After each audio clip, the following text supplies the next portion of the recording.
Good morning students. Worksheet number 67 जो कि शिक्षा निदेशालय राष्ट्रीय राजधानी क्षेत्र दिल्ली द्वारा भेजी गई है।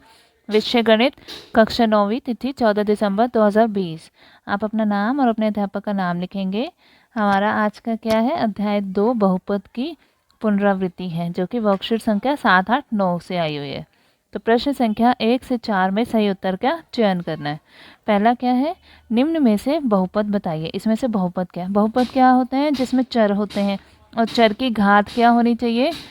पूर्ण संख्या होनी चाहिए। पूर्ण संख्या मतलब 0, 1, 2 अप टू सो ऑन ऐसे होनी चाहिए। ना बटे में होनी चाहिए चर की घात, और ना ही नेगेटिव होनी चाहिए, ऋणात्मक होनी चाहिए, ना ही माइनस में होनी चाहिए, ठीक है। और ना ही बटे में होनी चाहिए, जैसे ऐसे ये भी नहीं होनी चाहिए। तो अब जैसे ए पार्ट है √7x+5, यहाँ पे x की घात देखो कुछ नहीं है, मतलब 1 है, तो ये हमारा क्या है, बहुपद हो गया। फिर बी में देखो 8 में 8 के साथ कुछ नहीं है, तो हम यहाँ पे 8 के साथ लिख सकते हैं, जैसे x लिख दिया और उसकी घात 0 लिख दी, मतलब x किसी की भी घात 0 मतलब 1 होता है, तो 8 गुणा 1 8 ही आ जाएगा ना वापस। तो ये है कि जिसके साथ भी अगर चर नहीं है तो हम ऐसे लिखते हैं कि वो चर लिख के उसकी घात 0 लगा दो, तो बी पार्ट भी क्या हो जाएगा, बहुपद हो जाएगा। सी पार्ट में एक 1/2x है ना। तो जब x को अगर हम ऊपर लेके आएंगे, या x की घात कुछ नहीं है मतलब 1 है, x की घात x को जब हम ऊपर लाएंगे तो घात क्या होती है, माइनस में हो जाती है, तो ये तो बहुपद नहीं है, ये बहुपद नहीं है। और डी में भी देखो क्या है, परिमेय संख्या है उसकी घात, तो ये भी क्या है, बहुपद नहीं है, ठीक है। और सेकंड पार्ट, इस बहुपद के पद लिखने हैं। पद क्या लिखने हैं, पदों को मिलाकर ही बहुपद बनता है। इसका बहुपद, इसके पद क्या है, x, सब उसको पदों को अलग अलग कर दो। x की घात 3 इसका एक पद है, फिर -4x की घात 2 इसका एक पद है, फिर -3x इसका एक पद है, और प्लस का 2 इसका पद है। ये अलग अलग है सारे। तो ये कौन सा है, हमारा सी पार्ट है। फिर थर्ड क्वेश्चन, x² - 1 गुणा x-2 में x² का गुणांक क्या है। x² का गुणांक निकाला, तो पहले हम इसको हल कर लेते हैं। तो x² को पहले तो x से गुणा किया, x² x की घात 3 आ जाएगा, यहाँ 2 है यहाँ 1 है, तो 2 और 1 3 हो गया। फिर x की घात 2 को 2 से गुणा करेंगे, -2x की घात 2, फिर 1 को इससे करेंगे -1x, फिर 1 को 2 से गुणा करेंगे तो -+2। अब x² वाला पद देखो ये है, इसका गुणांक मतलब जो इसके साथ गुणा हो रहा है जो चीज़, तो क्या हो रहा है, -2 मतलब ए पार्ट है हमारा आंसर। बहुपद √5 की घात क्या है। √5 की घात, घात क्या होती है, कोई भी बहुपद में जो चर की सबसे बड़ी वो पावर होती है, वो होती है घात। कि जैसे यहाँ पे इसकी घात क्या है, 3 है, सबसे बड़ी वाली। तो यहाँ पे √5 की घात, अब मैंने बताया था कि खाली नंबर हो तो उसके साथ हम ले लेते हैं, कोई भी चर ले लो और उसकी घात उस 0 लगा दो उसकी पावर, तो यहाँ पे इसकी घात क्या है, 0। फिर प्रश्न 5, बहुपद x² - 2x के शून्यक हैं, इसके शून्यक निकालने। तो शून्यक कैसे निकालते हैं कि हमने मान लिया कि ये px है, ठीक है, x² - 2x, तो x की जगह अब हमने क्या करना है, इसको हम =, में 0 लिखेंगे।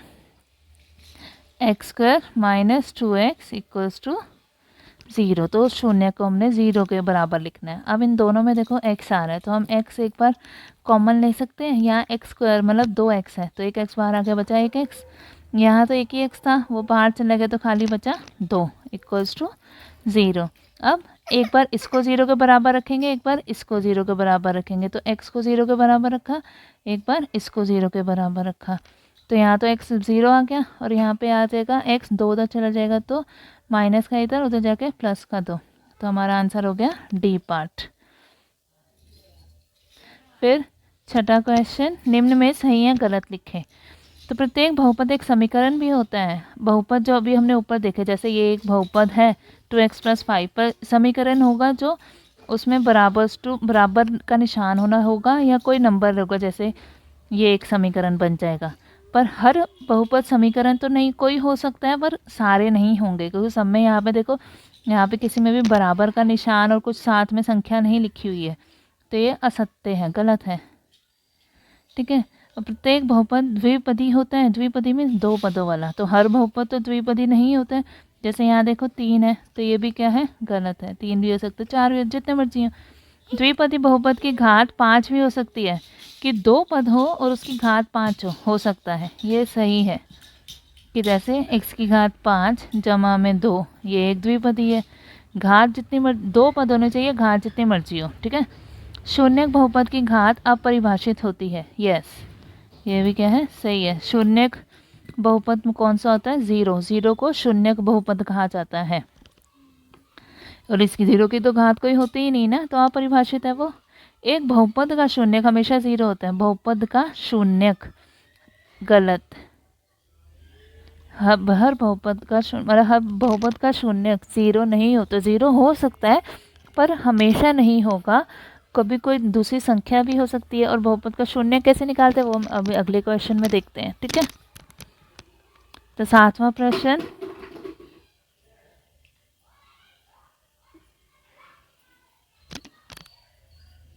निम्नलिखित बहुपदों के शून्य ज्ञात करने। अब शून्य कैसे निकालते हैं, px है 2x + 5, तो हम px को क्या ले लेंगे, 0 के बराबर। तो 2x + 5 को हमने 0 के बराबर ले लिया। इस नंबर को उधर ले जाओगे, 5 को उधर लेके गए, माइनस में आ गया। फिर x के साथ जो भी होगा वो हम दूसरी साइड ले जाएंगे, तो 2 गुणा में है, भाग में आ जाएगा, तो -5/2 इसका एक शून्यक हो गया। अब ये देखो, ये 0 तो नहीं आया ना। अब फिर सेकंड पार्ट, Rx x² - 1,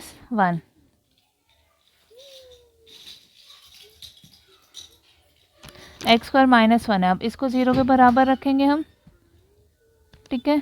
तो ये x² - 1, ये क्या, एक नियम बन रहा है ना, 1 को हम लिख सकते हैं 1 की घात 2, तो a² - b² का नियम बन रहा है, x - 1 x + 1 बराबर में 0। तो एक बार x - 1 को 0 के बराबर रखा, एक बार +1 को 0 के बराबर रखा। यहाँ 1 उधर जाएगा तो प्लस में हो जाएगा, यहाँ 1 उधर जाएगा तो माइनस में आ जाएगा, तो +1 और -1 आ गए इसके शून्य।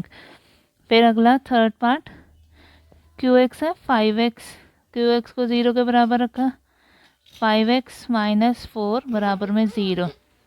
4 उधर गया प्लस में, फिर 5 इधर गुणा में है, उधर जाएगा तो 4/5 हमारा उत्तर आ जाएगा, ठीक है। फोर्थ पार्ट, px बराबर में 3x, तो px को एक बराबर रखा 0 के, 3x बराबर 0। अब 3 इधर नीचे जाएगा, 0 से भाग हो जाएगा, तो ये क्या आ जाएगा, 0। अब लास्ट क्वेश्चन, निम्नलिखित पर बहुपद का मान ज्ञात करना है। इसमें हमने क्या करना है, बहुपद का मान निकालना है। 5x - 4x + 3 कि जब x 0 है तो इसका मान क्या होगा, मतलब हमने इसको x की जगह पे हम 0 लिखेंगे, तो px, अगर हमने ये मान लिया 5x - 4x² + 3, तो इसमें हमने लिखना है 0, p 0, x जहाँ जहाँ होगा वहाँ 0 लिख देंगे। ये तो हो गया 0, 0 से गुणा किया, 0 से गुणा किया 0, बचा क्या, 3। फिर दूसरे में x हमने रखना है 1, तो p 1, जहाँ जहाँ x होगा वहाँ वहाँ हम 1 लिख देंगे। 5 को 1 से गुणा किया 5, 4 को 1 से गुणा किया 4 जमा 3, 5 में से 4 घटाया 1 जमा 3, आंसर आ गया 4।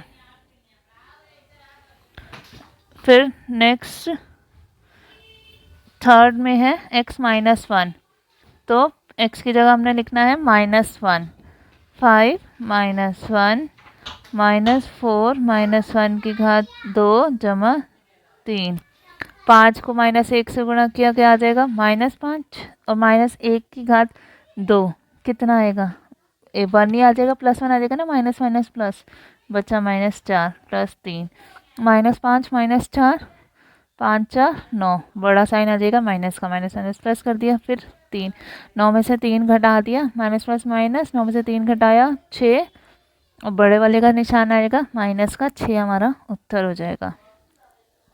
फिर फोर्थ पार्ट में x की जगह लिखेंगे 2, तो 5 2 माइनस 4 2 की घात 2 जमा 3, 5 दूनी 10, ये आ जाएगा 2 की घात 2, 2 दूनी 4, 4 चौक 16 जमा 3। तो 10 में से 16 घटाया माइनस का 6 जमा 3, फिर 6 में से 3 घटा दिया तो हमारा उत्तर आ जाएगा माइनस का 3, हमारा आ जाएगा आंसर। अभी हम क्वेश्चंस अपनी कॉपीज़ में सब नोट डाउन कर लेंगे।